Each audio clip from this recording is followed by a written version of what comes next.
Okay, friends. This is Vijay Suba here, as you all know. But since recording is going on, so let me introduce myself once again. This is CA Vijay Suba here. आज हम account start करने वाले हैं friends. CA inter, बराबर है. CA inter में जो first paper होता है अकाउंटिंग, क्या अकाउंटिंग, या इसे बोलेंगे अकाउंट वन, ऐसा भी बोल सकते हैं, या अकाउंट वन बोले तो भी चलेगा, अकाउंटिंग बोलेंगे तो भी चलेगा. ये फर्स्ट ग्रुप का पहला पेपर है. आज हम फर्स्ट ग्रुप का फर्स्ट पेपर का चैप्टर शुरू करने जाने वाले हैं अकाउंटिंग में. दूसरा एक अकाउंट है जो कि सेकेंड ग्रुप में आता है. ग्रुप टू में एक अकाउंट आता है, दैट इज एडवांस अकाउंट. क्या आता है? Advance account. हम बाद में उसके बारे में बात करेंगे, पहले हम बात करेंगे अकाउंटिंग. ओके, तो बिफोर आई स्टार्ट चैप्टर, मैं चैप्टर शुरू करूं उससे पहले आप सब जैसे कि जानते हैं हम वो चैप्टर की जरूरत क्या है, उसका जन्म कैसे हुआ, क्यों ये चैप्टर हम पढ़ते हैं, वो समझते हैं. Let's take an example. समझो यहाँ पे राज एंड सिम्मी, इन्होंने दोनों ने मिलके एक फर्म चालू किया. क्या किया? Firm, partnership firm. बिजनेस अच्छे से चल रहा है क्योंकि दोनों की जोड़ी, राज और सिमरन की जोड़ी बहुत कमाल की जोड़ी है.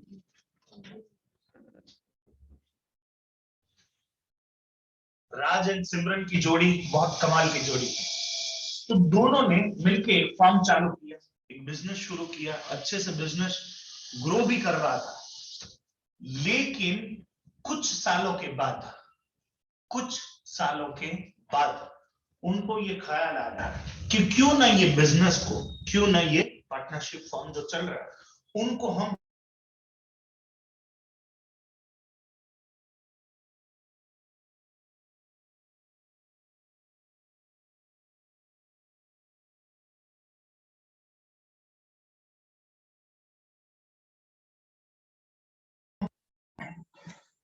सोल प्रोप्राइटर, जिसमें अकेला एक इंसान अपने कंधे पे जिम्मेदारी लेके चलता है, बिजनेस करता है. यस. दूसरा होता है पार्टनरशिप. पार्टनरशिप के अंदर क्या होता है कि एक से ज्यादा पर्सन मिलके बिजनेस शुरू करते हैं, बिजनेस को चलाते हैं. और पार्टनरशिप और सोल प्रोप्राइटरशिप में एक लिमिटेशन आती है. क्या लिमिटेशन? एक तो फंड लिमिटेड होता है, जानते हैं. दूसरा पर्सन्स लिमिटेड होते हैं. तीसरी बात, उसके अंदर जो लायबिलिटी है वो क्या होती है? पार्टनरशिप और सोल प्रोप्राइटर में लिमिटेड लायबिलिटी होती है या अनलिमिटेड लायबिलिटी होती है? क्या होती है? चैट बॉक्स में फटाफट लिखो, बोलो क्या लायबिलिटी होती है? अनलिमिटेड होती है. क्या लायबिलिटी होती है?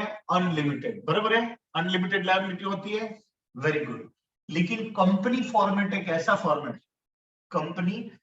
फॉर्मेट है कि जिसके अंदर, yes unlimited, Poonam good. Company format एक ऐसा फॉर्मेट है जिनके अंदर लिमिटेड लायबिलिटी में बहुत सारा काम हो सकता है, मतलब बड़े पैमाने पे, बड़े लेवल पे काम हो सकता है. तो राज एंड सिमरन ने सोचा कि एक काम करते हैं, हमारा ये जो फॉर्म है उसे हम कंपनी में तब्दील कर देते हैं, ट्रांसफर कर देते हैं. चलो ठीक है. और जैसा कि आप हिंदुस्तान के अंदर जानते हैं कि कंपनी का जन्म जैसे कायदे से होता है, कंपनी की मृत्यु भी कायदे से होती है. कंपनी का जन्म कैसे होता है? कायदे से. कंपनी की मृत्यु कायदे से, बाय लॉ, कानून. अब सिंपल सा सवाल कि जिस दिन हमने डिसाइड किया कि हमें कंपनी बनना है, उसी दिन से ये थोड़ी एक कोट पहनना है कि शर्ट पहनना है कि हम कंपनी बन गए, ऐसा थोड़ी होता है.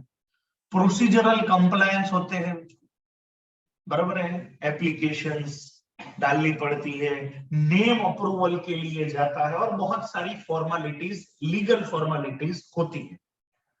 अब मेरा सवाल आपसे ये है कि इन लोगों ने ऐसा 1 अप्रैल 2020 से ऐसा डिसाइड किया, 1 अप्रैल 2020 से ऐसा डिसाइड किया कि हमें कंपनी फर्म बंद करके as a company in the name and style of से फॉर एग्जांपल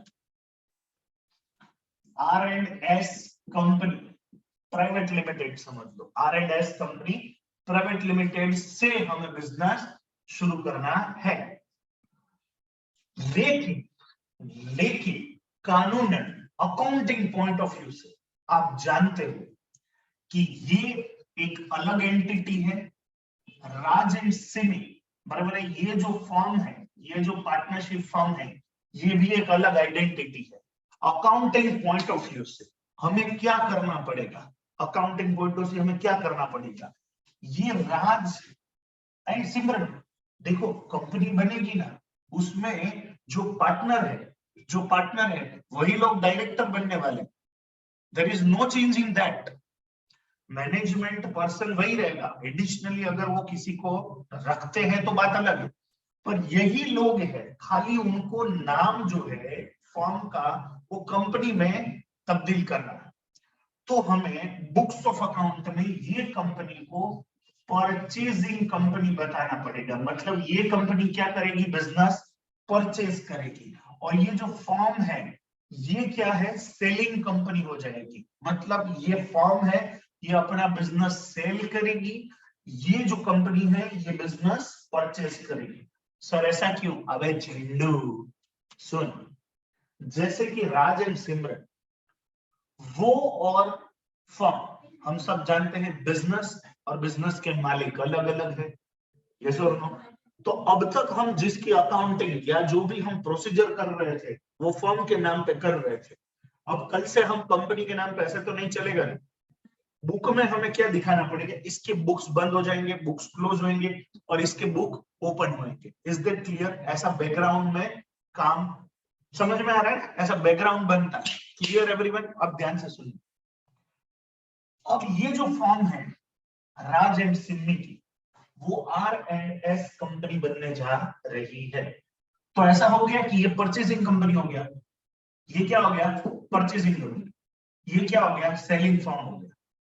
अब 1 अप्रैल से ये लोगों ने डिसाइड किया, क्या डिसाइड किया कि हमें R&S नाम से बिजनेस शुरू करना है। चलो समझो उसने विजिटिंग कार्ड छपवा लिए, उनकी लेटर पैड छपवा लिए, सब कुछ, लेकिन कानूनन जब तक उससे सर्टिफिकेट ऑफ इनकॉर्पोरेशन नहीं मिलता, इनकॉर्पोरेशन सर्टिफिकेट जब तक नहीं मिलता तब तक लीगली कंपनी मानी नहीं जाएगी। Is that clear? Offline online clear? इतना समझो। वो जो तारीख है, कौन सी तारीख, वो जो तारीख, मतलब सर्टिफिकेट ऑफ इनकॉर्पोरेशन इनको मिलता है 1 अगस्त से। कब से मिल रहा है? 1 अगस्त से उनको सर्टिफिकेट ऑफ इनकॉर्पोरेशन मिल रहा है। उसने बिजनेस तो चालू कर दिया 1 अप्रैल से, और इनकॉर्पोरेशन सर्टिफिकेट मिलता है 31/3 तक।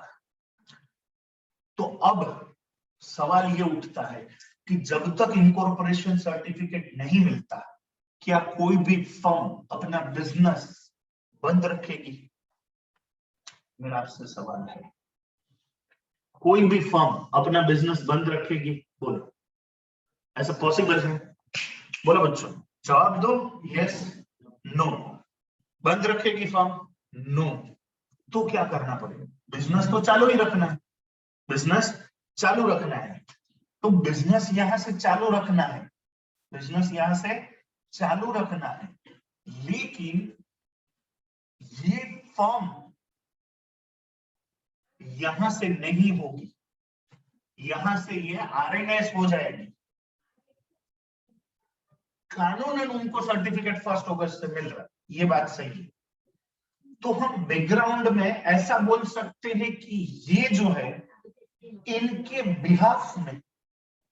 बिहाफ में ये लोग धंधा बिजनेस कंटिन्यू कर रहे हैं कि जब तक इनका नाम सर्टिफिकेट पे ना आ जाए तब तक ये लोग बिजनेस कंटिन्यू करेंगे। यस और नो? समझ में आ रहा है? हेलो पंगला, समझा? फिर से एक बार, लीगली आप, बहुत साल पहले हमारी कांग्रेस की सरकार थी, आपको पता है, हमारे प्रधानमंत्री जो थे वो मनमोहन सिंह जी, लेकिन आपको पता है कि वो किनके लिए काम करते थे? सोनिया जी के। हम सबको सब पता है। रिमोट कंट्रोल मैनेजमेंट पावर किसके पास था? सोनिया जी के पास। काम कौन करता था? मनमोहन सिंह जी। तो कुछ समय के लिए राजन सिनी का जो फर्म है वो बिजनेस कंटिन्यू करेगा। एक्चुअली ये बिजनेस इन लोगों का हो चुका है, समझ में आ रहा है कि नहीं?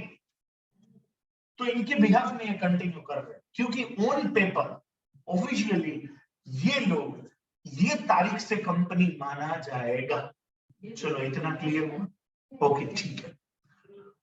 अब इसकी अकाउंटिंग कैसे कर? तो जब ये टाइम से ये टाइम तक का जो बिजनेस है वो फर्म की अकाउंटिंग है, फर्म बिजनेस संभालेगी, यहां से कंपनी बिजनेस संभालेगी, तो दोनों की अकाउंटिंग अलग अलग होनी चाहिए। अब तुम फर्म के, कंपनी के पॉइंट ऑफ व्यू से सोचो। वैसे देखा जाए तो उन्होंने जो पैसे का लेन देन ये सब जो ऑफिशियली बुक्स में जो भी एंट्री करनी है वो 1 अप्रैल से कर डाले कि 1 अप्रैल से कंपनी है।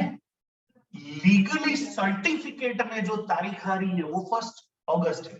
तो कंपनी जो है वो क्या बोलेगी कि ये टाइम तक का जो बिजनेस है उसमें जो भी प्रॉफिट और लॉस हुआ वो once in a lifetime है। सोचो, once in a lifetime. क्यों? क्योंकि ऐसे मौके कंपनी की जिंदगी में बार बार नहीं आते। प्रॉफिट होगा तो भी वन टाइम, लॉस होगा तो भी वन टाइम। यस और नो? अब हमें इसकी अकाउंटिंग कैसे करनी है, ध्यान से सुनना।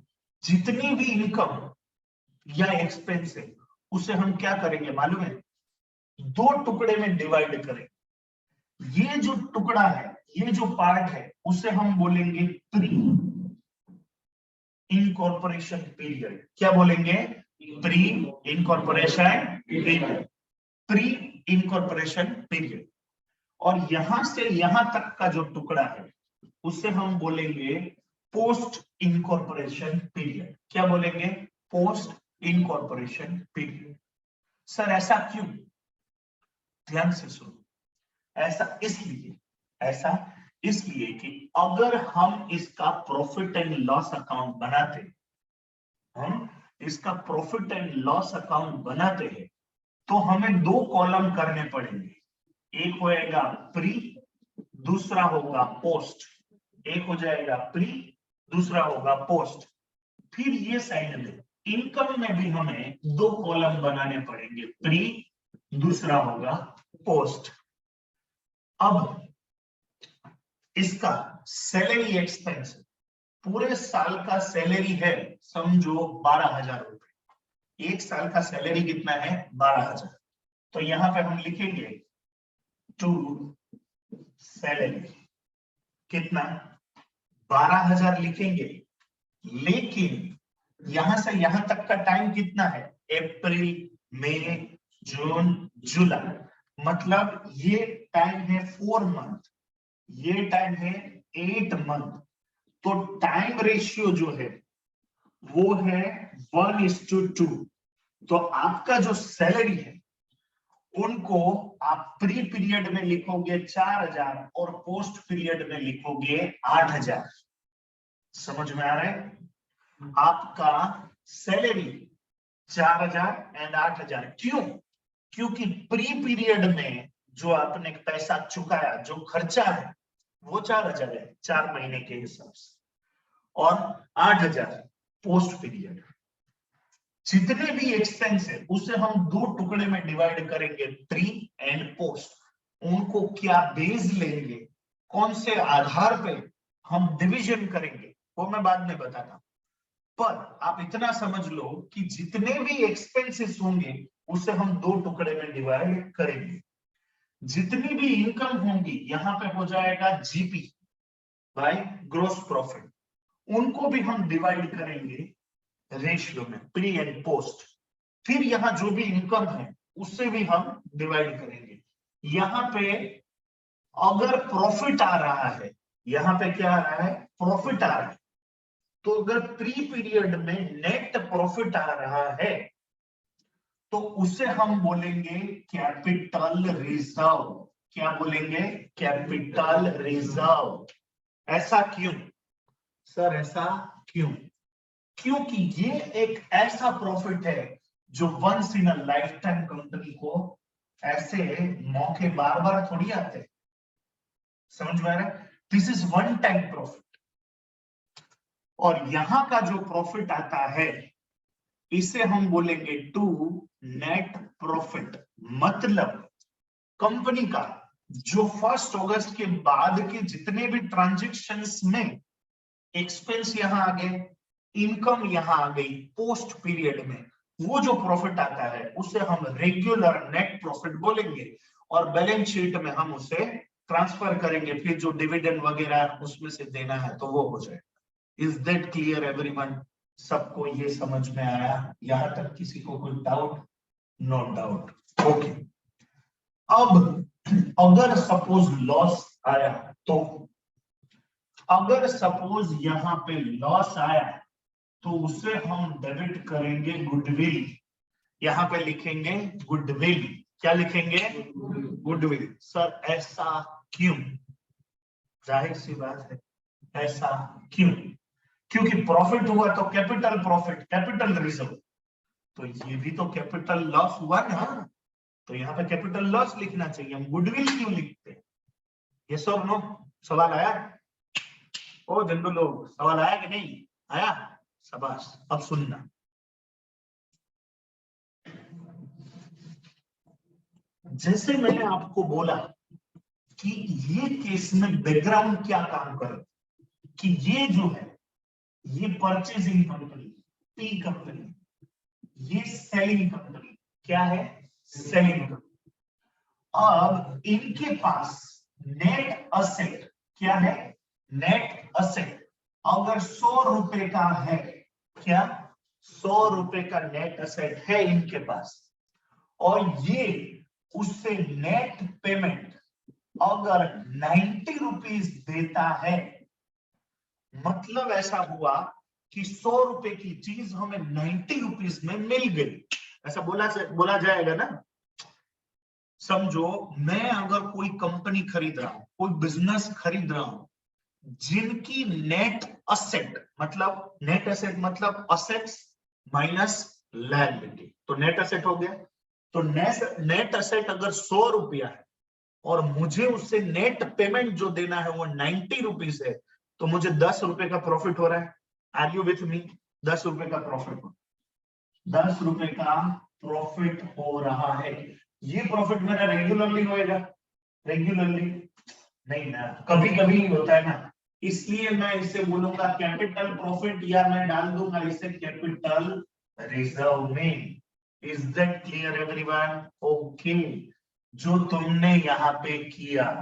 ओके, अब समझो, अब समझो कि वो बिजनेस लेने में ये नेट असेट 100 रुपए का है और तुमने 115 रुपए का पेमेंट किया।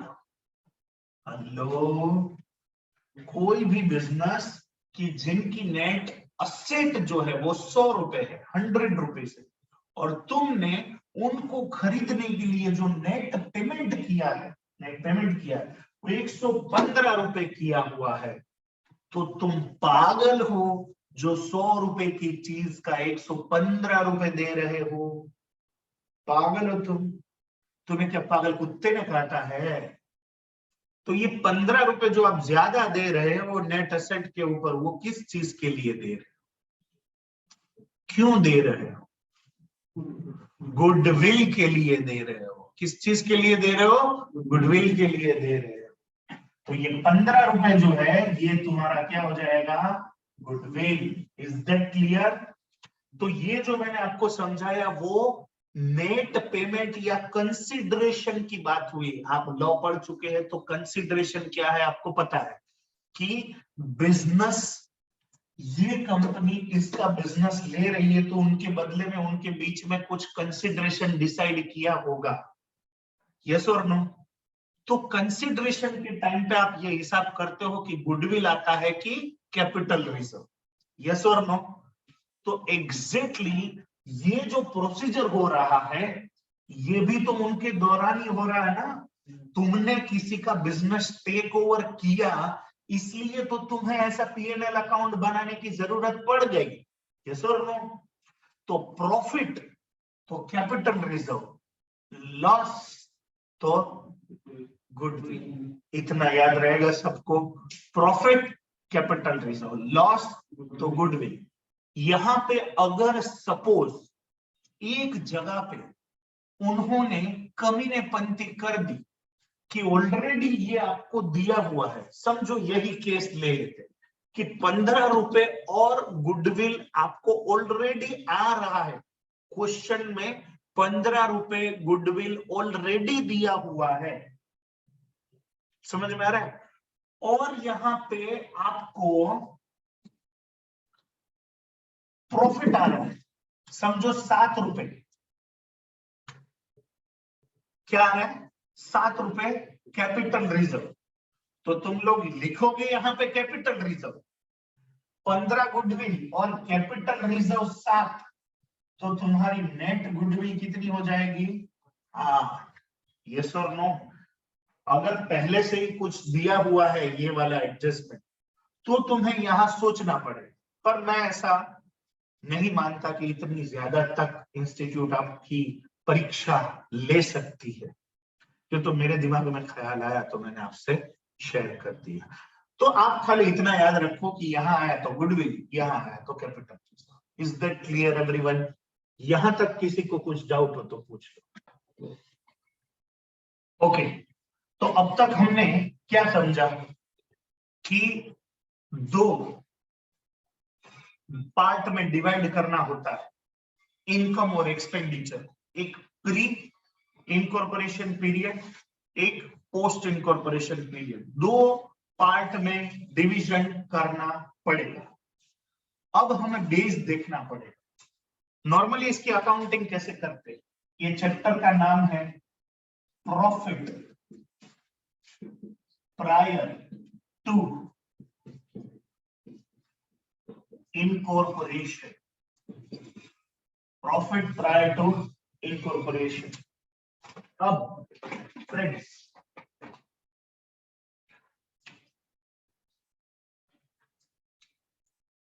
इनके अंदर रेगुलरली हम ट्रेडिंग अकाउंट बनाएंगे, जो हमारा रेगुलर बनेगा वैसे ही हम ट्रेडिंग अकाउंट बनाएंगे। दूसरा जो बनेगा हमारा प्रॉफिट एंड लॉस अकाउंट यानी पीएनएल अकाउंट। तीसरा जो है वो हमें बनाना पड़ेगा बैलेंस शीट।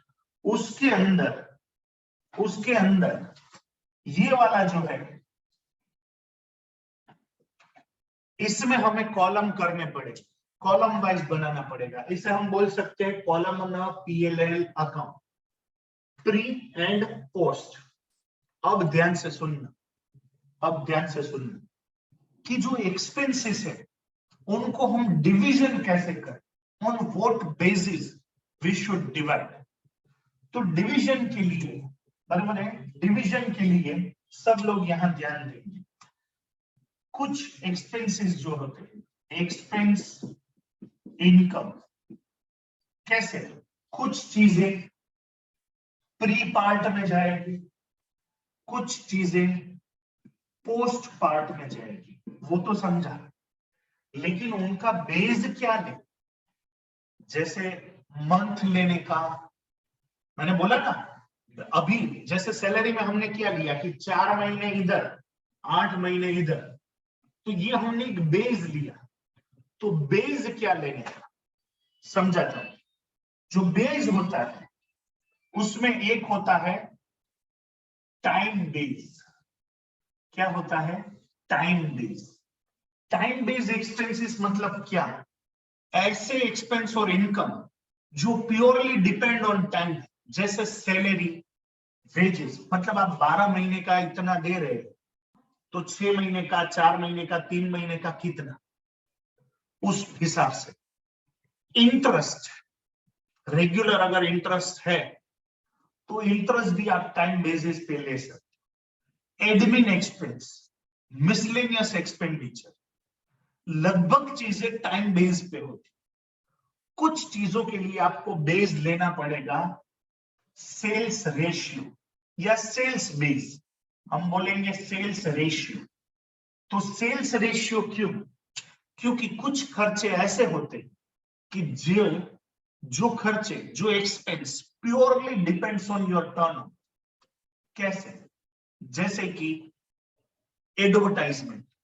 मैं आपको सिंपल समझाता हूं कि जैसे हमारा पीरियड जो था अभी, तो प्री पीरियड में 4 मंथ थे और पोस्ट पीरियड जो था उसमें 8 मंथ थे, बराबर है। और हमें पता चला कि प्री पीरियड का जो टर्नओवर है वो 10 लाख है और पोस्ट पीरियड का जो टर्नओवर है वो 60 लाख रुपीस।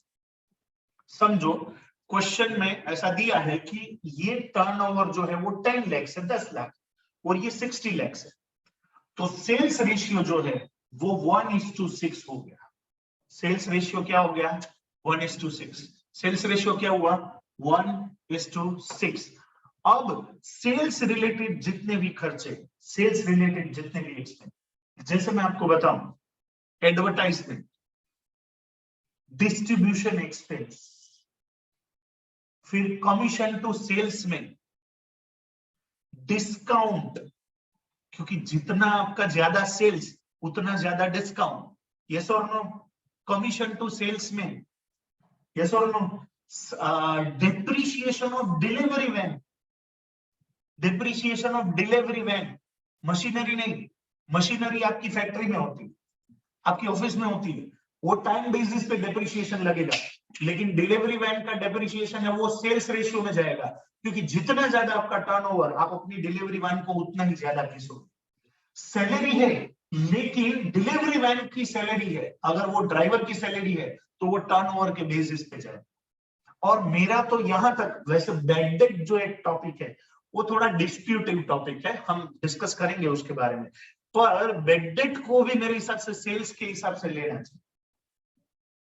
एम आई राइट और रॉन्ग? फिर कुछ खर्चे ऐसे होते हैं जो सिर्फ और सिर्फ प्री पीरियड में है। तो पहला, एक टाइम बेसिस ले लिया कि टाइम के आधार पर हम डिसाइड करेंगे कि ये खर्चा प्री में इतना जाएगा, पोस्ट में इतना जाएगा। कुछ खर्चे ऐसे होते हैं कि जिनके लिए हमें टर्नओवर या सेल्स का बेस लेना पड़ेगा, उनके आधार पे हम डिसाइड करेंगे कि यहाँ पे प्री में इतना जाएगा, पोस्ट में इतना जाएगा। कुछ खर्चे ऐसे होते हैं जैसे स्पेसिफिकली प्री पीरियड में ही होता है, जैसे कि remuneration to partner, remuneration to partner, salary to partner, interest या इंटरेस्ट ऑन कैपिटल, ड्रॉइंग्स का इंटरेस्ट या वॉट एवर इट इज, ये सब चीजें कहा जाएगी प्री पीरियड में। प्री पीरियड में ऐसा हो सकता है कि कुछ लोगों को, कुछ स्टाफ को आपने रखा हुआ है, उनकी सैलरी, जो क्वेश्चन स्पेसिफिकली बोल रहा है कि वो सिर्फ प्री पीरियड में ही थे, पोस्ट पीरियड में कंपनी बनने के बाद उनको निकाल दिया, तो डेफिनेटली वो चीजें सिर्फ प्री पीरियड में ही आएगी। फिर कुछ इनकम एंड एक्सपेंडिचर ऐसे होते हैं जो सिर्फ और सिर्फ पोस्ट पीरियड में ही होते हैं, जैसे कि डिबेंचर इंटरेस्ट। सर ऐसा क्यों? अबे ये डिबेंचर सिर्फ कंपनी ही इश्यू कर सकती, पार्टनरशिप फॉर्म थोड़ी डिबेंचर इश्यू कर सकती। फिर directors fees, director sitting fees, ये कौन से उसमें आएगा? पोस्ट पीरियड में आएगा। समझ में आ रहा है? तो कहने का मेरा ये मतलब, जैसे डिविडेंड, डिविडेंड हालांकि एक्सपेंस नहीं है, बराबर है, डिविडेंड जो है, सॉरी इंटरेस्ट, जैसे डिबेंचर इंटरेस्ट बोला, फिर लोन का इंटरेस्ट, बराबर। पब्लिक डिपॉजिट है तो सिर्फ कंपनी ही वो कर सकती, तो उनका इंटरेस्ट सिर्फ पोस्ट पीरियड में आ सकता है। तो फिर से रिकेप करते हैं। हमने क्या सीखा कि 3 चीजें रेगुलरली बनेगी। ट्रेडिंग अकाउंट, पीएनएल में कॉलम बनेंगे, बैलेंस शीट हमारा रेगुलर बनेगा। इनकम और एक्सपेंडिचर को हमें 2 पार्ट में डिवाइड करने पड़ेंगे, प्री एंड पोस्ट। लेकिन डिवाइड करने के लिए हमें जो आधार लेना है, जो बेस लेना है, वो कौन से आधार पे लेंगे? सबसे पहला टाइम रेशियो या टाइम बेस। तो कुछ खर्चे ऐसे होते हैं जिनको हम टाइम बेस पे लेंगे, कुछ इनकम एक्सपेंस ऐसे होंगे जिनको हम टर्नओवर या सेल्स आधार पे लेंगे, कुछ चीजें सिर्फ प्री में आएगी, कुछ चीजें सिर्फ पोस्ट में आएंगी। यस और no? Is that clear everyone? मैं उम्मीद करता हूं यहां तक किसी को कुछ डाउट नहीं है। Yes anybody, any doubt? Okay, title दो, प्रॉफिट प्रायर टू इनकॉर्पोरेशन। सब लोग टाइटल दो, profit prior to incorporation.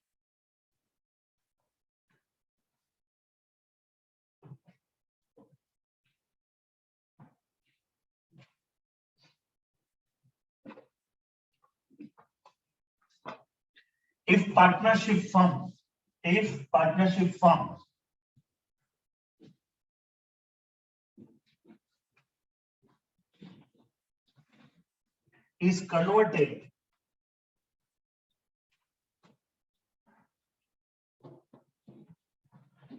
partnership firm is converted into company,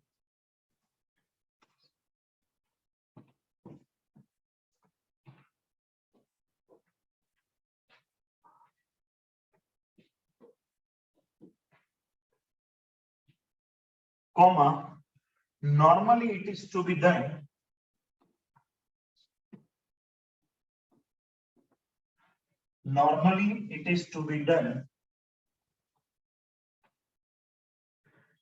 at year end,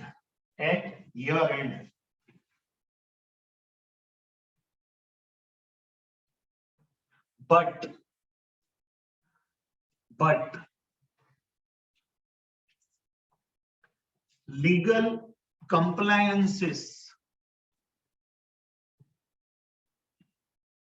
legal compliances and formalities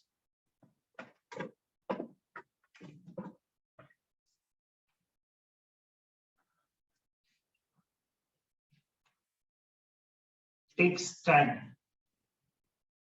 Legal formalities take time. Take time.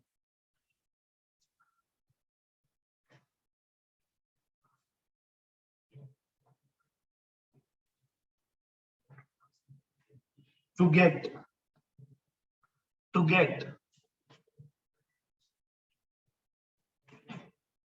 certificate of incorporation, क्या लिखेंगे? Certificate of incorporation.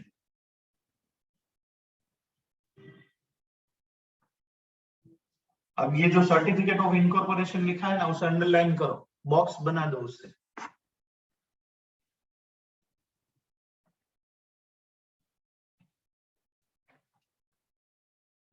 Certificate of incorporation.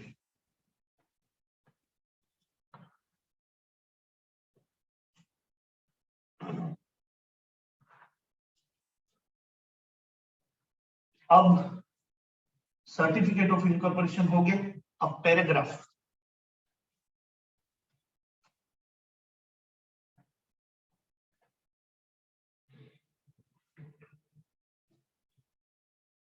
किया, लिखो, business will be started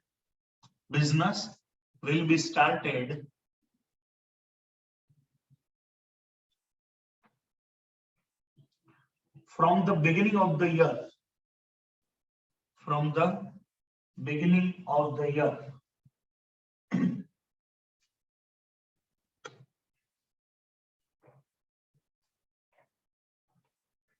in the name and style,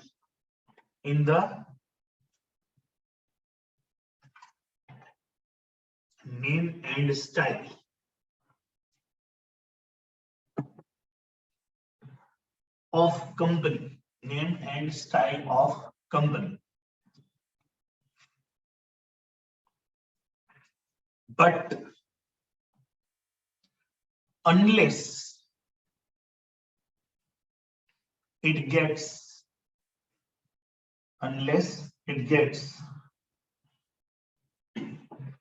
certificate of incorporation. Inverted comma में लिखेंगे certificate of incorporation. क्या? Certificate of incorporation. Certificate of incorporation. Bracket में COI, bracket में लिखो COI, certificate of incorporation. It has no legal identity.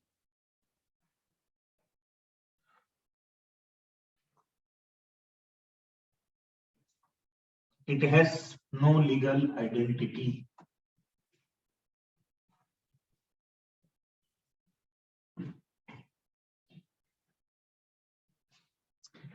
अब paragraph. Due to legal formalities,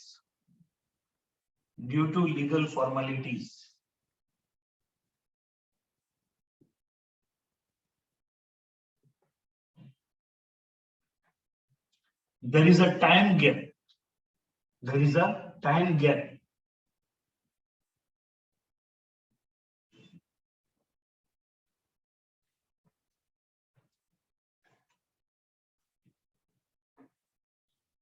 Between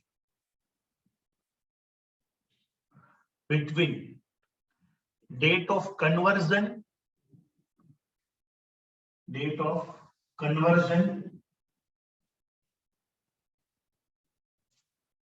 and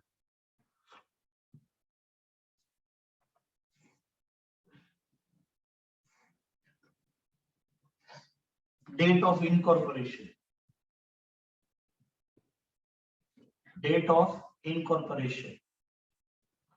तो date of incorporation के bracket में आप लिखोगे DOI. डेट ऑफ इनकॉर्पोरेशन के ब्रैकेट में लिखोगे DOI.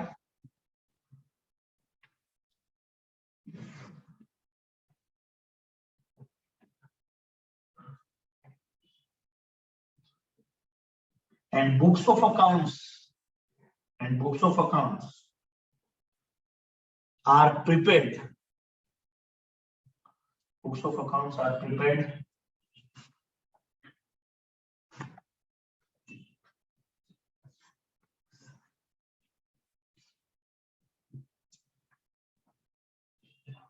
at the end of the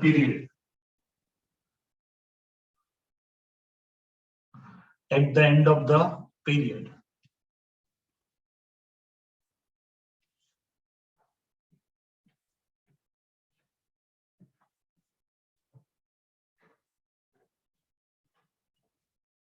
Comma, but one has to separate the profit, comma,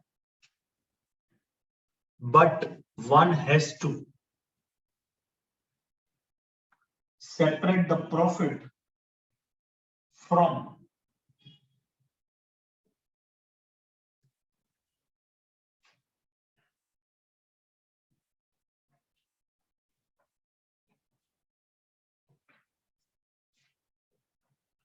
pre-incorporation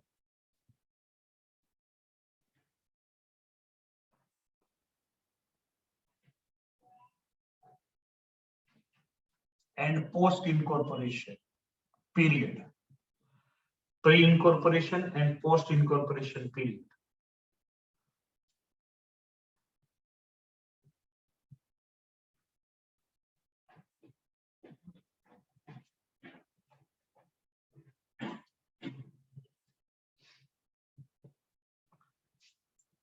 In full stop करके in pre-incorporation period,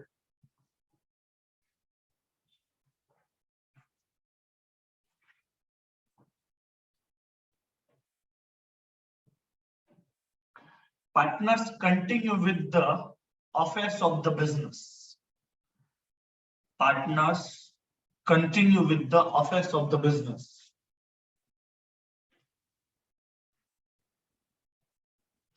on behalf of the company. On behalf of the company.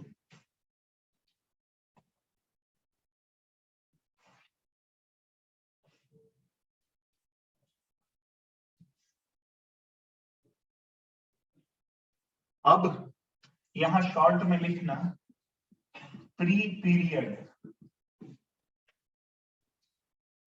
Profit capital reserve loss goodwill. मतलब sentence बनाने की जरूरत नहीं है, short में लिख दिया, बरोबर ना।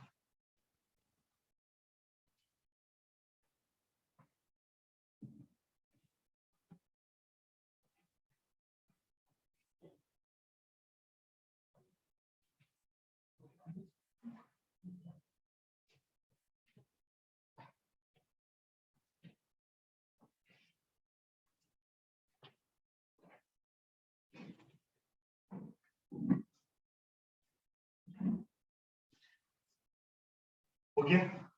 अब नीचे लिखो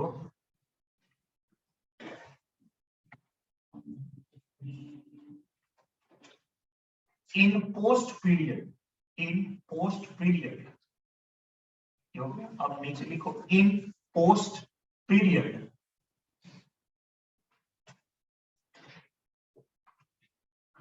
प्रॉफिट और loss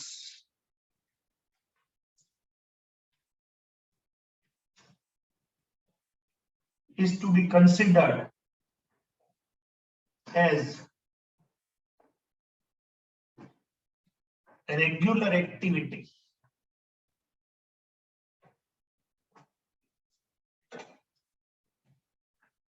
So it is a divisible profit oblique loss.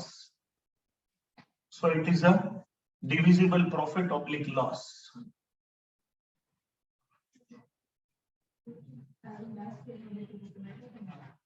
अब बीच में टाइटल दो अकाउंटिंग।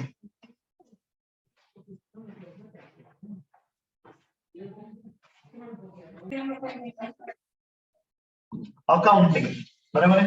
अकाउंटिंग में क्या है? पहला ट्रेडिंग अकाउंट जो अपना रेगुलर बनेगा, दूसरा प्रॉफिट एंड लॉस अकाउंट जिसमें हमें क्या बनाना पड़ेगा? कॉलम बनाना पड़ेगा, एंड तीसरा बैलेंस शीट। ये इनकी अकाउंटिंग है। लिखो ऐसा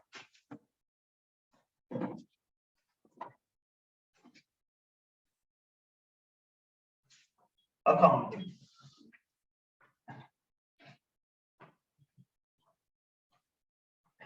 ओके चलो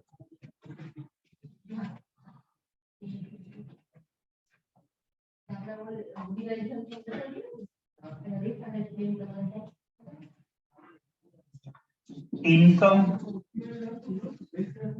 एंड एक्सपेंस लिखो मेरे साथ। Income and expense will be divided on following basis. On following basis.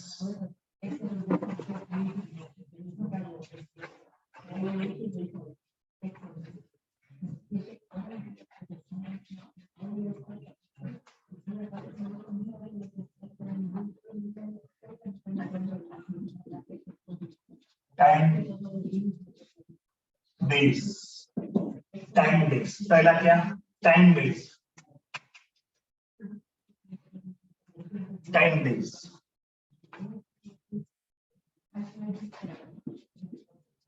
Salary, wages, rent, depreciation,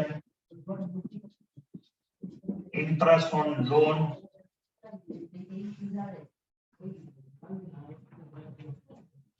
carriage, inward, etc. ये सब खर्चे क्या है जो आप टाइम बेसिस पे डिवाइड करो। ओके, दूसरा सेल्स डेज या तो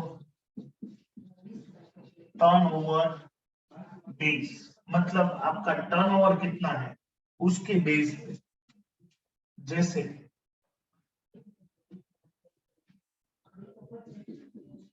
advertisement expense, salesman commission, discount allowed, फिर बेड डेट। देखो बेड डेट के केस में, बेड डेट के केस में क्या है मालूम है, अनलेस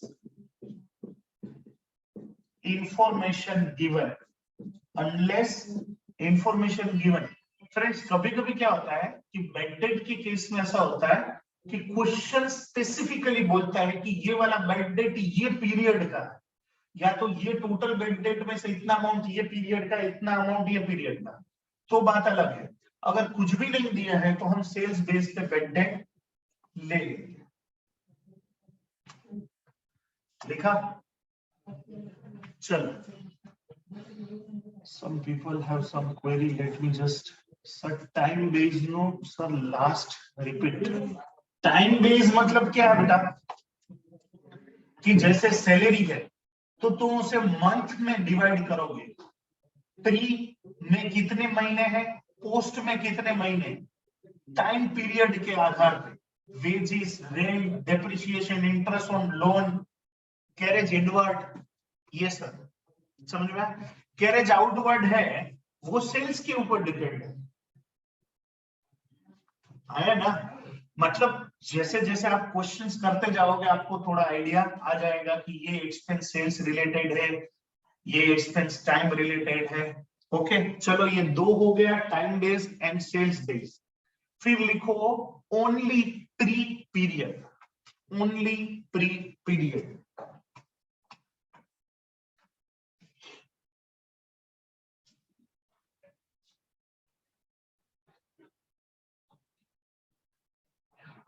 ओनली प्री पीरियड, सिर्फ प्री पीरियड में ही आएगा, जैसे इंटरेस्ट ऑन कैपिटल, फिर interest on drawings, interest on capital, interest on drawings, partner salary,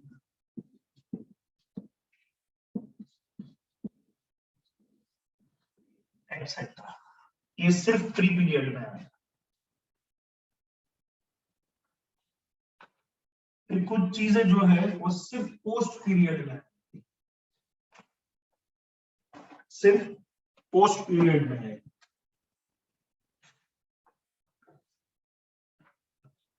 जैसे director fees, interest on debenture, director fees, interest on debentures, etcetera.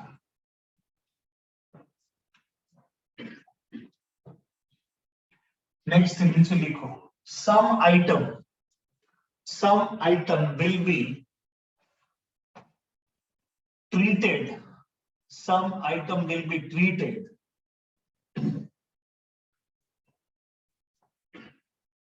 according to the information, according to the information given in a question, given in a question। मतलब question specific चीजें अगर आपने दिया है, question खुद बोल रहा है कि ये टाइम में ऐसा हुआ था, ये सैलरी इतनी ये टाइम में थी, तो हम उस हिसाब से करेंगे। अगर कुछ भी इंफॉर्मेशन नहीं दिया तो प्री पोस्ट जैसे हमने टाइम सेल्स उस हिसाब से जाएंगे। फिर एक आप ऑडिट फीस लिखो, फिर एक आप लिखो ऑडिट फीस।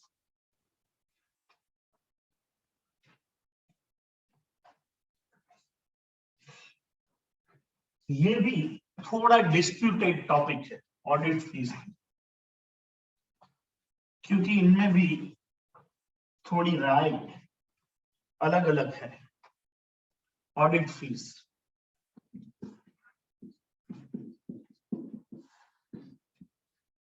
तो यहां पे होता है टैक्स ऑडिट,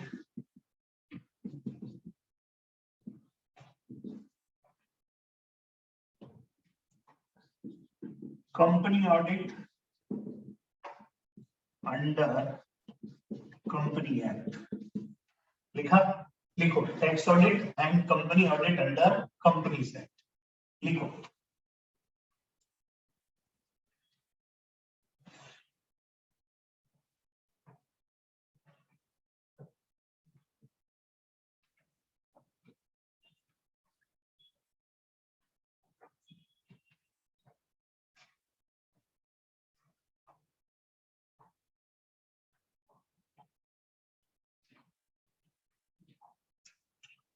टैक्स ऑडिट है ना फॉर्म, बेटा वो फॉर्म जो होती है फॉर्म, उनका भी होता है और कंपनी का भी होता है, ऐसा जरूरी नहीं है। तो टैक्स ऑडिट फीस जो है ना वो टाइम बेस्ड जाएंगे, बराबर है, मतलब प्री पीरियड में, पोस्ट पीरियड में, उस हिसाब से। लेकिन कंपनी ऑडिट जो है वो सिर्फ कंपनी का ही होता है, वो तो वर्ड देख के ही समझ गए होंगे। तो ये जो जाएगा वो पूरा पोस्ट में जाएगा। तो ऑडिट फी में क्वेश्चन क्या बोल रहा है कि उन्होंने कंपनी ऑडिट फीस लिखा हुआ है, टैक्स ऑडिट फीस है, क्या लिखा है, डिपेंड्स। अगर कुछ भी नहीं लिखा है, अगर कुछ भी नहीं लिखा है तो वो आपके ऊपर है। तो आप नोट मारोगे, अगर आप टाइम बेस पे डिवाइड करना चाहते हो तो आप ऐसा अज्यूम करोगे कि ये जो ऑडिट फी है वो टैक्स ऑडिट फीस है। और अगर आप पोस्ट में डालते हो तो आप ऐसा लिखोगे कि ये companies audit under companies act, लिख लो ये वाला।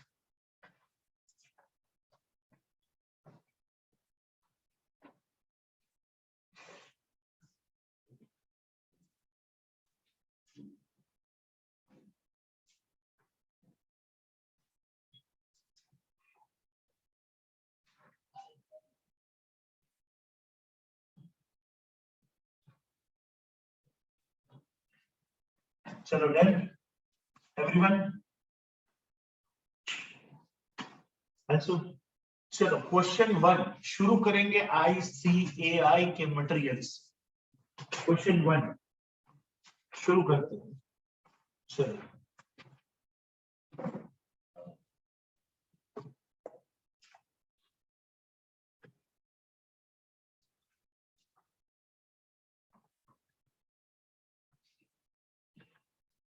कर लिया होगा बेटा,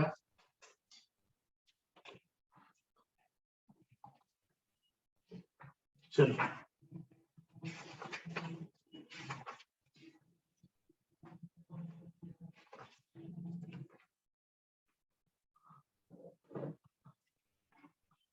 ये जो हम चैप्टर करने जा रहे हैं प्रॉफिट प्रायर टू इनकॉर्पोरेशन, ये रहा आपकी स्क्रीन पर। प्री इनकॉर्पोरेशन पीरियड प्रॉफिट जो हमने ऑलरेडी समझ लिया है, ये जो हमने डिस्कस किया है। और टाइम बेसिस के लिए देखो छोटे छोटे इन्होंने इलस्ट्रेशन दिए हुए हैं आपके सामने, अगर आपको पता है तो। फिर टर्नओवर बेसिस, ये टाइम बेसिस, उनके छोटे छोटे इलस्ट्रेशन है। सेल्स बेसिस के इलस्ट्रेशन है छोटे छोटे। बेसिस ऑफ अलॉटमेंट उन्होंने ऑलरेडी मॉड्यूल में देखो ये सब आपको 5.7 पे सब एक्सपेंसेस दिए हुए हैं, तो आप ये रीड कर लेना। Printing, stationery, telephone, rent rate, taxes, fix commission charge, ये सब टाइम बेसिस पे जाएगा। प्री में क्या आएगा, पोस्ट में क्या आएगा, बरोबर ना।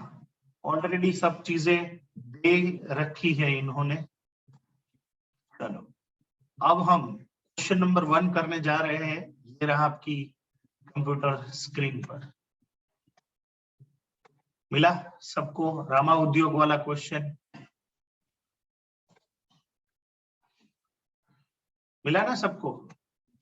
चलो मेरे साथ, रामा उद्योग, रामा उद्योग लिमिटेड, रामा उद्योग लिमिटेड वाज इनकॉर्पोरेटेड ऑन 1 अगस्त। सब लोग यहाँ ध्यान देंगे, क्या लिखा है 1 अगस्त। ये तारीख को हम अंडरलाइन करेंगे। 1 अगस्त को इनकॉर्पोरेट हुआ है तो DOI, ये डेट ऑफ इनकॉर्पोरेशन हो गई हमारी। Okay, it had acquired a running business of Rama and company. देखो रामा एंड कंपनी मतलब वो फर्म का नाम था। हाँ, रामा एंड कंपनी फर्म थी, फिर भी वो लगाते हैं ना पीछे, जैसे विजय सुबह एंड कंपनी। भले मैं सीए की फर्म हूं पर लगा सकता हूं ऐसा। एंड को कंपनी नहीं है फिर भी फर्म लगा सकती है, तो रामा एंड कंपनी ये जो है ना ये फर्म का नेम। ओके, और ये देखो रामा उद्योग लिमिटेड ये कंपनी हो गई। देखो रामा उद्योग लिमिटेड ये जो पहला लाइन है ये कंपनी है। रामा एंड कंपनी ये फर्म है। और बिजनेस कब से शुरू किया उन्होंने, कब से टेक ओवर किया? 1 अप्रैल 2011। मिला सबको? 1 अप्रैल 2011 मतलब ईयर शुरू कब से हो रहा है? 1 अप्रैल 2011। Very good. और देखो डेट ऑफ इनकॉर्पोरेशन ये हमें मिला 1 अगस्त, ये वाला 1 अगस्त 2011। ओके, उनका मतलब क्या हुआ कि अगस्त के बाद पोस्ट पीरियड, तो तुम्हारा प्री पीरियड कौन कौन सा है? अप्रैल, मई, जून, जुलाई। यस और नो? तो टाइम रेशियो तुम्हारा 4 महीने इधर, 8 महीने पोस्ट में, उसका मतलब 1:2 टाइम रेशियो आ गया। Very good. During the year 2011-12 the total sales जो है वो आपका 36 लाख हुआ है, 36 लाख।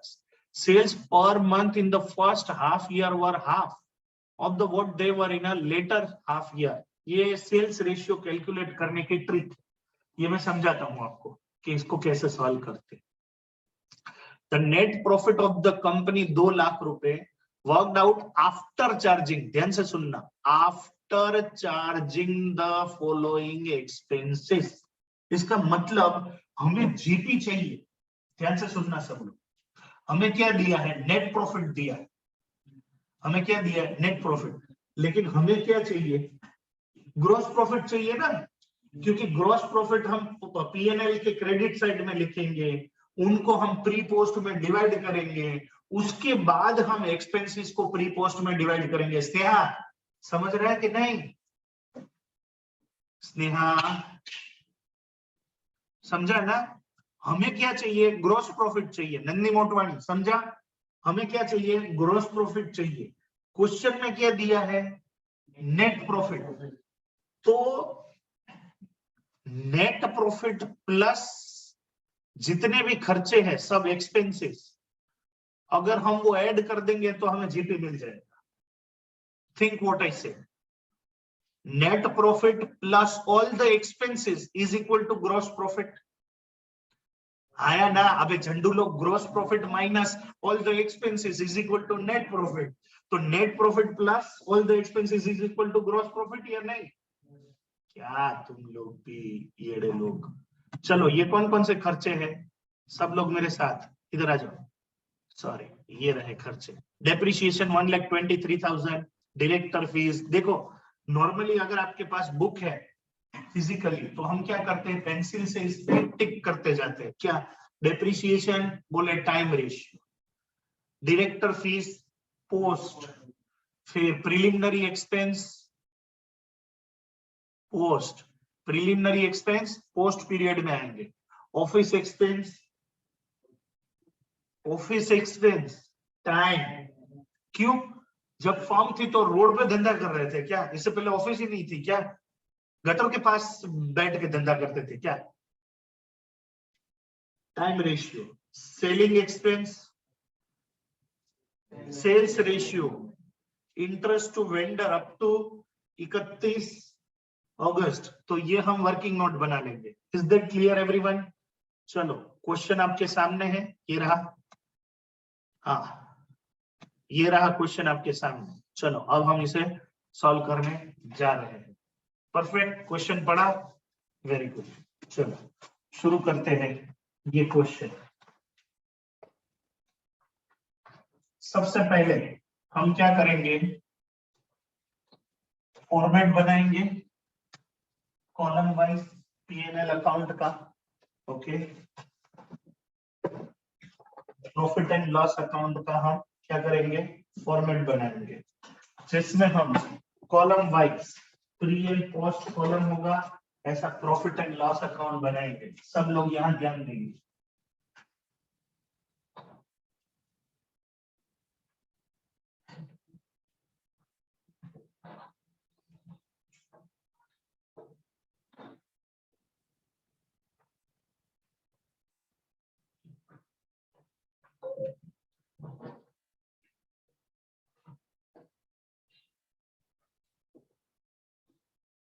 यहाँ लिखेंगे हम प्री, यहाँ लिखेंगे पोस्ट, यहाँ लिखेंगे प्री, यहाँ लिखेंगे post, profit and loss account, okay.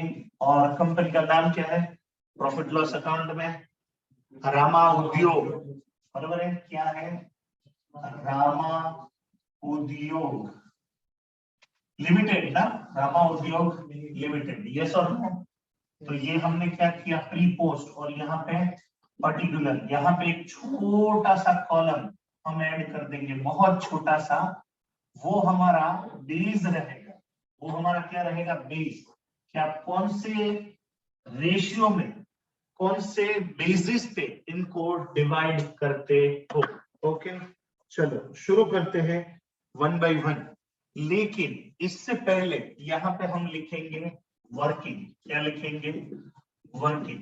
सबसे पहला हम रेशियो कैलकुलेट करेंगे, टाइम रेशियो। हालांकि ये क्वेश्चन में हमें ऑलरेडी दे दिया है, बहुत सिंपल है, लेकिन फिर भी टाइम रेशियो कैसे कैलकुलेट करते हैं, यहाँ पे हम टाइमलाइन ऐसे बनाएंगे। सब लोग इधर देखेंगे, जैसे कि हमारा ईयर कब से शुरू हुआ, अप्रैल ना, अप्रैल, मई, जून, जुलाई, अगस्त, सितंबर, अक्टूबर, नवंबर, दिसंबर, जैन, फेब एंड मार्च।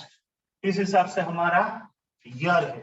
अब सुनना जरा, फर्स्ट अप्रैल से अप्रैल, मई, जून, जुलाई, तो यहाँ ये पार्ट हो गया प्री, ये पार्ट हो गया पोस्ट। तो यहाँ पे 1 2 3 4 4 मंथ, 4 मंथ, और यहाँ पे हो गए 8 मंथ, तो 1:2, ये हमारा टाइम रेशियो हो गया। Is that clear? ये क्या हो गया हमारा टाइम रेशियो। अब लफड़ा आता है सेल्स रेशियो कैलकुलेट करने में, ध्यान देना सर, लफड़ा आता है सेल्स रेशियो कैलकुलेट करने में।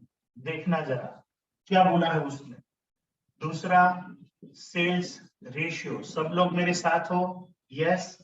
फिर से यहाँ पे टाइमलाइन बनाएंगे हम, यहाँ पे अप्रैल, मई, जून, जुलाई, अगस्त, सितंबर, अक्टूबर, नवंबर, दिसंबर, जैन, फेब एंड मार्च। चलो दिख रहा है सबको, मार्च। और जैसा कि आप जानते हैं, प्री पोस्ट का अगर हम देखें, बेटा सब लोग प्री पोस्ट का अगर हम देखें, तो यहाँ पे ये वाला हिस्सा प्री का है ना, ये वाला हिस्सा प्री का है, ये वाला हिस्सा पोस्ट का है, पक्का? ओके। अब इन्होंने क्या बोला है,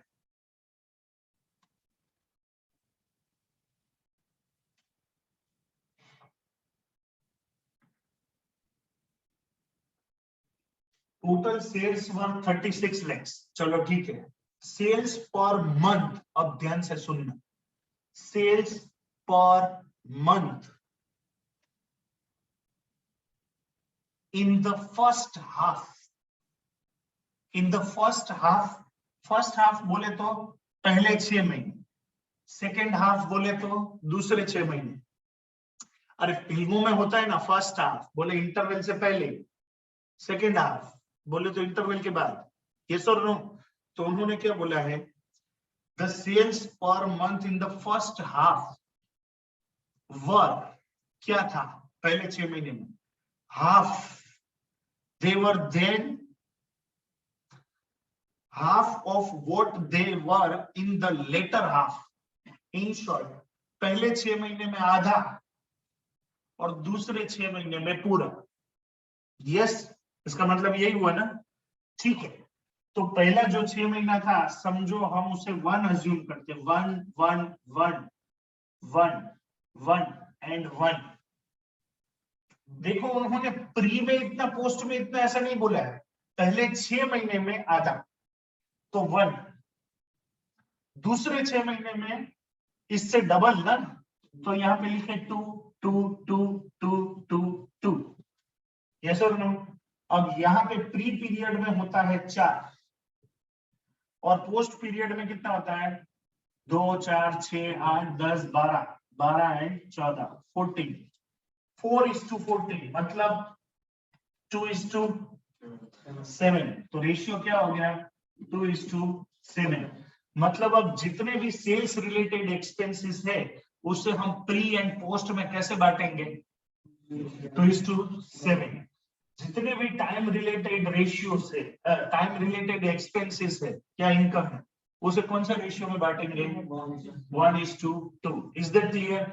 ये क्वेश्चन में सबसे पहले आपको ये दो काम करने हैं, time ratio and sales ratio, ये दोनों वर्किंग कर लेना। और हमें जीपी पूछा है तो एज आई टोल्ड यू, जैसे मैंने आपको बोला है, GP gross profit is equal to net profit plus all expenses. तो आपका ग्रॉस प्रॉफिट मिल जाएगा।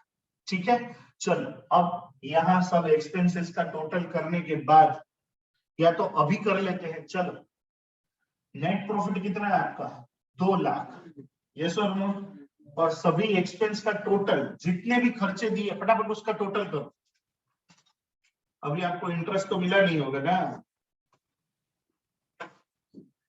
इंटरेस्ट तो कैलकुलेट करना पड़ेगा ना, तो जितने दिए हो वो खर्चे तो करो।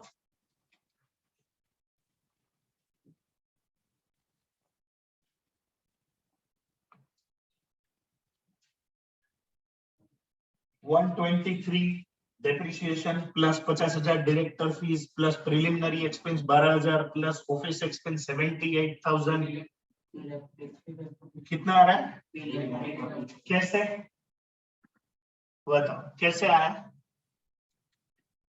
इंटरेस्ट कैसे कैलकुलेट किया? इंटरेस्ट कैसे कैलकुलेट किया बोलो? देखो इंटरेस्ट टू वेंडर, बराबर है, interest to vendor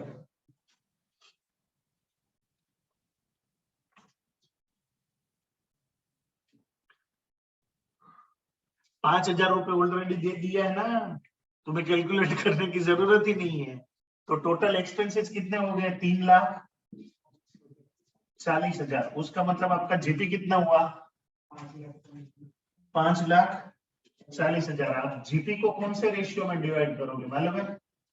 sales ratio में। आप जीपी यहां लिखोगे बाय जीपी, रेशियो क्या रहेगा सेल्स रेशियो। रेशियो क्या रहेगा सेल्स। कोई लिखेगा नहीं, पहले अभी ध्यान दो सब। आपका 5,40,000 को आपको सेल्स रेशियो में डिवाइड करना है, करके बताओ मैं। 120 एंड 420, यस और नो? 5,40,000 आपका जीपी है, उनको आपको डिवाइड करना है कौन से रेशियो में सेल्स रेशियो में। तो क्या किया आपने 120 and 420। Are you with me? सब लोग मेरे साथ हो पक्का? हेलो बता। चलो शुरू करते हैं। एक्सपेंसेस यहाँ पे लिखेंगे टू सैलरी, क्या लिखेंगे टू सैलरी। हेलो सब लोग, सैलरी लिखा? सैलरी कितना अमाउंट है? सॉरी पहला एक्सपेंस डेप्रिसिएशन है, I am so sorry. First expenses depreciation, कौन सा रेशियो टी फॉर टाइम बोलो। आपको 1,23,000 को डिवाइड करना है 1:2 में, करके बताओ मेरे को। 41,000 एंड 82,000, यस और नो? चलो वेरी गुड। उसके बाद दूसरा है आपका डायरेक्टर फीस 50,000 रुपए, उसका क्या करोगे पोस्ट पीरियड में। वेरी गुड, तो यहाँ पे लिखेंगे डायरेक्टर फीस, यहाँ पे लिखेंगे पोस्ट, यहाँ पे कुछ नहीं। How much it is 50,000, 50,000, yes और नो? चलो वेरी गुड। उसके बाद प्रिलिमिनरी एक्सपेंस जो कि डायरेक्टली पोस्ट कॉलम में जाएगा 2 प्रिलिमिनरी एक्सपेंस कितना, how much it is 12,000, 12,000 post period में जाएगा। उसके बाद है टू ऑफिस एक्सपेंस, क्या है टू ऑफिस एक्सपेंस, क्या है टी टाइम रेशियो, बोलो कितना 26,000 प्री पीरियड में, और पोस्ट में कितना आएगा 52,000। आर यू विथ मी?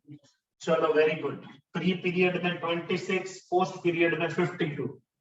उसके बाद है सेलिंग एक्सपेंस 72,000, आपको डिवाइड करना है ये रेशियो में,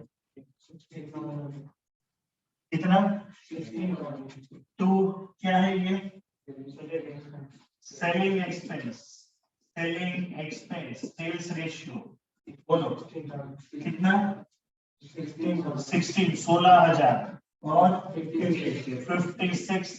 56,000, वेरी गुड। चलो फिर क्या है, इंटरेस्ट टू वेंडर 5,000, यस और नो, इंटरेस्ट टू वेंडर 5,000। अब यहाँ पे मैं एक कॉर्नर में वर्किंग बना देता हूं क्योंकि मेरे पास नीचे जगह नहीं।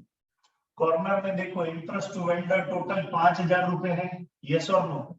आपका प्री पीरियड जो है वो 4 महीने है और पोस्ट पीरियड है उसमें कितना, आप कब तक पेमेंट लौटा दोगे उससे, देखो आप पेमेंट कब तक कर रहे हो, 31 अगस्त को पेमेंट कर रहे हो, तो देखो 4 महीने आपके फ्री में हो गए। 31 अगस्त तक का महीना कितना होता है, कितना महीना होता है अप्रैल से गिनो, अप्रैल मई जून जुलाई अगस्त, 5 महीने का इंटरेस्ट कितना है, 5 महीने का इंटरेस्ट 5,000, टोटल 5 महीने 5,000, मतलब एक महीने का इंटरेस्ट कितना 1,000, तो प्री में आपका कितना होता है 4 month is equal to 4,000 rupees interest यहां आ जाए। और एक महीना अगस्त का महीना जो आपका पड़ता है पोस्ट पीरियड में, तो 1,000 रुपए इंटरेस्ट तुम्हारा यहां आ जाएगा। तो टोटल 5,000 का डिवीजन समझ में आया, 4,000 इधर 1,000 इधर, सब एवरीवन अंडरस्टूड। तो यहाँ पे लिखेंगे टू इंटरेस्ट टू वेंडर, बराबर है, वर्किंग नोट 4,000 यहाँ पे 1,000 यहाँ पे, is that clear everyone? I think अब कुछ बाकी नहीं है। तो 1,20,000 यहाँ पे 4,20,000, मैं थोड़ा यहाँ नीचे लिखता हूँ 1,20,000 और यहाँ पे 4,20,000। सबसे पहले प्री पीरियड में हम देखेंगे कि क्या कमाल कर रहे हैं, मतलब कितना आ रहा है प्रॉफिट 33,000, 33,000 रुपए जो प्रॉफिट यहाँ पे आ रहा है प्री पीरियड में, 33,000 33 जो प्रॉफिट आ रहा है उसे हम बोलेंगे कैपिटल रिजर्व। यहाँ पे लिखेंगे 2CR, बोले तो कैपिटल रिजर्व, क्या लिखेंगे कैपिटल रिजर्व। और पोस्ट पीरियड में जो यहाँ पे प्रॉफिट आ रहा है टू नेट प्रॉफिट, बोलो 1,67,000, how much it is 1,67,000। Everyone, सब लोग मेरे साथ हो, एवरीवन क्लियर, बताने परफेक्ट। आई होप ये सम आपकी समझ में आ गया है।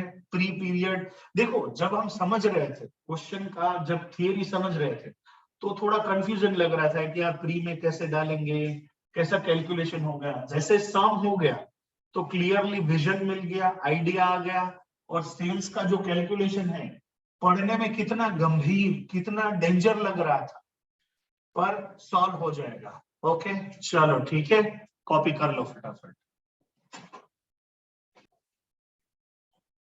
Question number 3 illustration.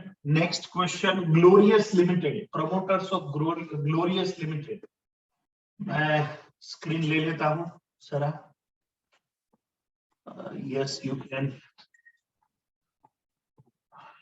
Yes, illustration 3, promoters of glorious limited. मिला ना ये वाला क्वेश्चन? या तो promoters of Glorious Limited took over on behalf of the company running business with effect from 1st April. देखो लिया कब से उन्होंने? 1st April से. अब ध्यान से सुनना. The company got incorporated on 1st August. Same चीज, सेम क्या तारीख. देखो यहाँ पे एक ये लोग मिस्टेक तो नहीं बोल सकता, मिस्चिफ क्या कर सकते, मजाक कर सकते इंस्टीट्यूट आपके साथ. बताता हूं मैं अभी, पहले क्वेश्चन पढ़ लेते हैं. तो 1st अगस्त को इनकॉर्पोरेट हुआ देखो, और बिजनेस कब से ले रखा है आपने? 1st अप्रैल. तो अप्रैल मई जून जुलाई 4 मंथ प्री पीरियड में. तो प्री पीरियड में 4 महीने हैं, तो जरूरी नहीं है कि पोस्ट पीरियड में 12 महीने ही होंगे. आप बोलेंगे 1 + 1 = 2 ही होता है सर. 4 महीने इधर तो बाकी के 8 महीने ही होंगे ना. ऐसा जरूरी नहीं है मेरे दोस्त, क्योंकि उन्होंने मस्ती करके अगर 15 महीने का अकाउंटिंग ईयर घुसेड़ दिया तो 4 महीने ये साइड और 11 महीने वो साइड. मैं बताता हूं, एक क्वेश्चन है हमारे पास. ठीक है. 1st अप्रैल बिजनेस चालू किया और 1st अगस्त को इनकॉर्पोरेट हुआ. The annual accounts were made up to 31 March. बराबर है. तो देखो आपको ऐसे कैलकुलेट करना है, आपको वेरीफाई ऐसे करना है. 1st अप्रैल से शुरू हो रहा है और एंड कब? 1st अप्रैल 2011 से शुरू हो रहा है और मार्च 2012 में कंप्लीट हो रहा है. तो 12 महीने हैं. ठीक है. टोटल कितने? 12 महीने. तो 4 इधर 8 इधर. ये क्वेश्चन में प्रॉब्लम नहीं है. प्रॉब्लम अगर तब होता है जब 1st अप्रैल की जगह 1st जनवरी से शुरू होता है और 31 मार्च को खत्म होता दूसरे साल में, तो 15 महीने हो गए ना. ऐसा होता है. एक क्वेश्चन है, which revealed that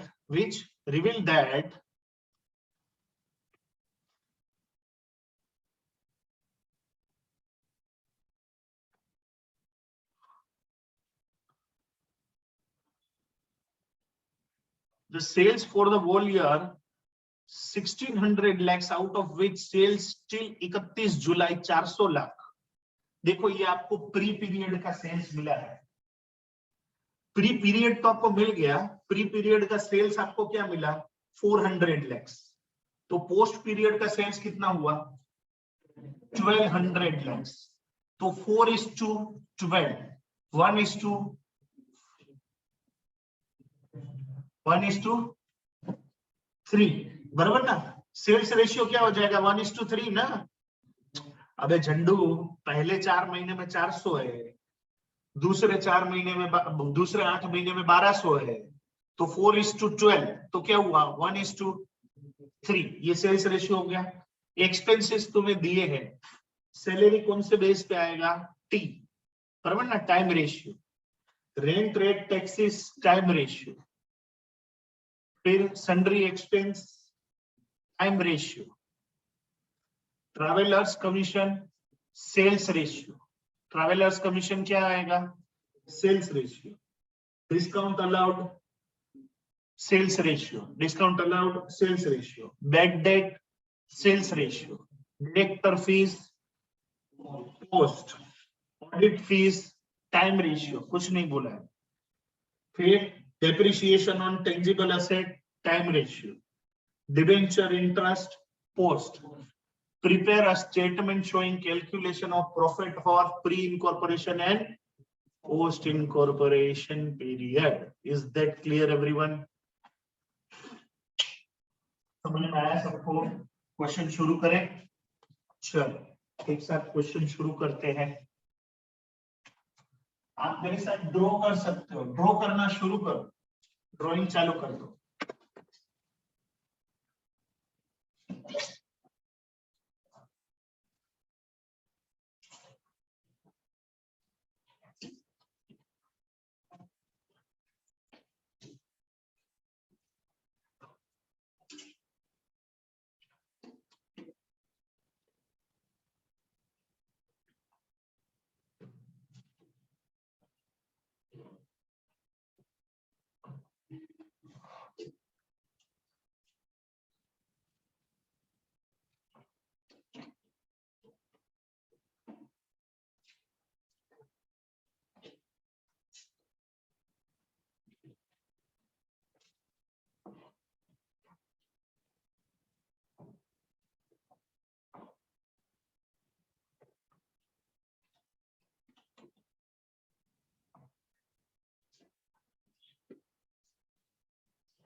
profit and loss account, company का नाम क्या है? Glorious limited. क्वेश्चन में नाम दिया है ग्लोरियस लिमिटेड। हमेशा बेटा एक याद रखो, मेक इट अ हैबिट कि कोई भी क्वेश्चन या कुछ भी लिखो, कंपनी का नाम, जो मैं आपको बोलता हूँ इट्स लाइक अ क्लाइंट का नाम, हमेशा आप लिखो। ओके, यहाँ पे हो जाता है प्री, यहाँ पे होता है पोस्ट, यहाँ पे प्री, यहाँ पे पोस्ट, यहाँ पे बेस, यहाँ पे बेस। ओके, चलो वन बाय वन आप सब लोग मेरे साथ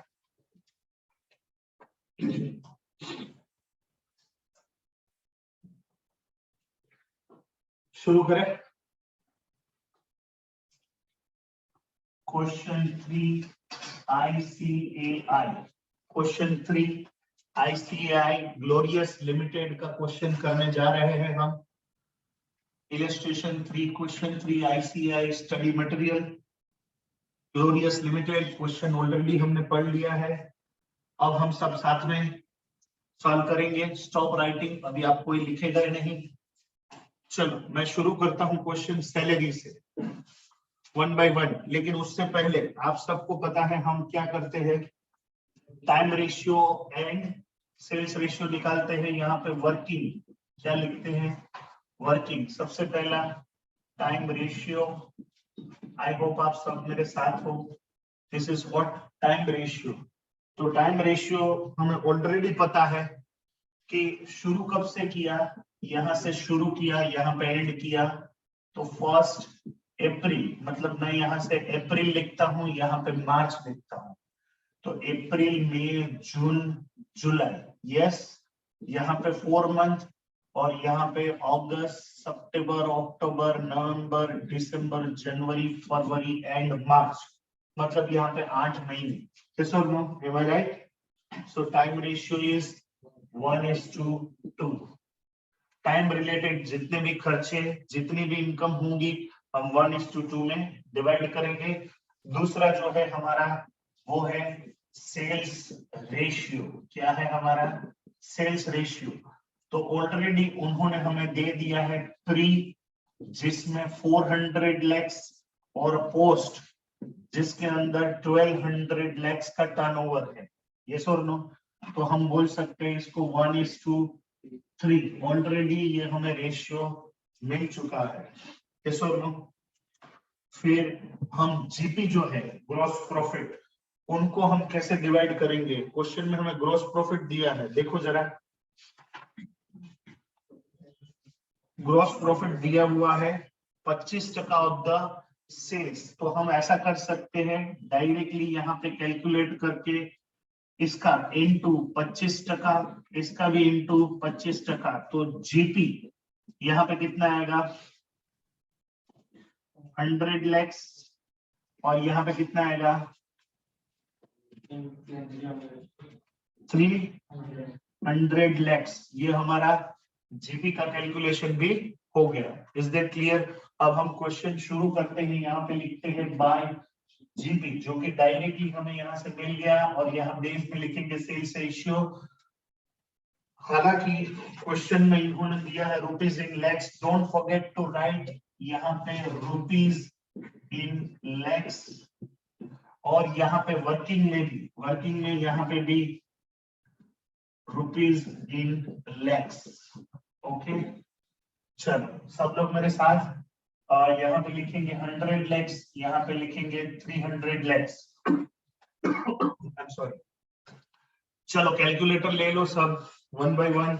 सैलरी है 69, उनको डिवाइड करो टाइम रेशियो में। टाइम कितना है 1:2। चलो जटामटी लिखेंगे तो सैलरी, बोलो। यहाँ पे लिखेंगे टाइम रेशियो 23 एंड 46। चलो उसके बाद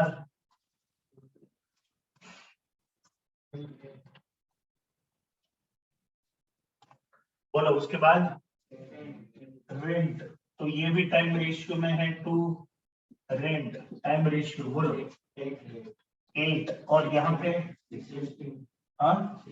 16 16। चलो फिर sundry expense to sundry expense कितना है? टाइम रेशियो यस और नो बोलो 22 और यहाँ पे 44। Very good. चलो फिर travellers commission to travellers commission कितना आएगा? सेल्स रेशियो में हाउ मच? सेल्स रेशियो कितना है? 1:4। बोलो यहाँ 4 and 12। Very good. उसके बाद क्या है? Discount allowed to discount allowed. बोलो सेल्स रेशियो हाउ मच? कितना आएगा? फटाफट अरे कर रहे हो कि नहीं ये लोग? 3 फिर 9। उसके बाद क्या है? बैड डेट सेल्स रेशियो कितना? 1 and 3। Very good. फिर डायरेक्टर फीस पोस्ट कितना आएगा? 25। उसके बाद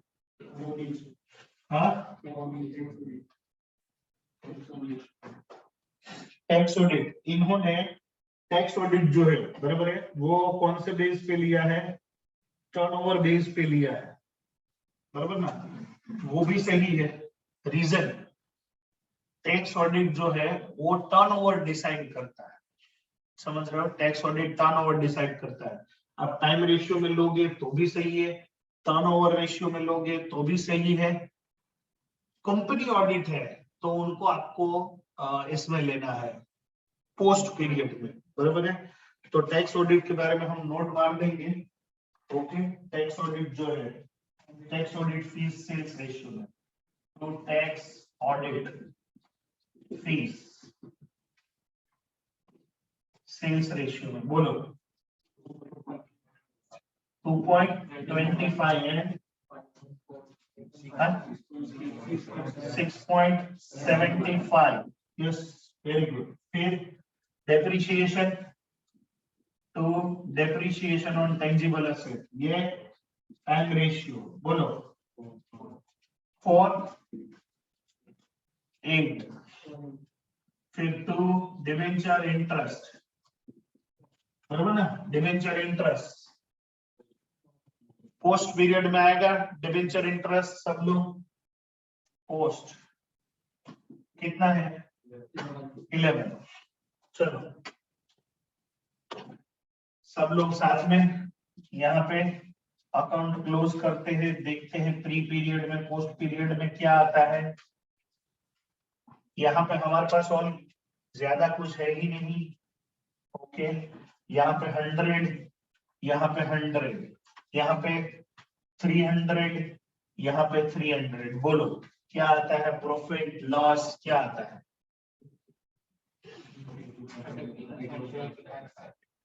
प्रॉफिट आता है यहाँ पे करो कितना आता है? यहाँ पे आता है टू कैपिटल रिजर्व 32.75। सीआर बोले तो कैपिटल रिजर्व, एवरीबॉडी सीआर बोले तो कैपिटल रिजर्व। और ये नॉर्मल प्रॉफिट कितना आता है? टू नेट प्रॉफिट बोलो कितना आता है?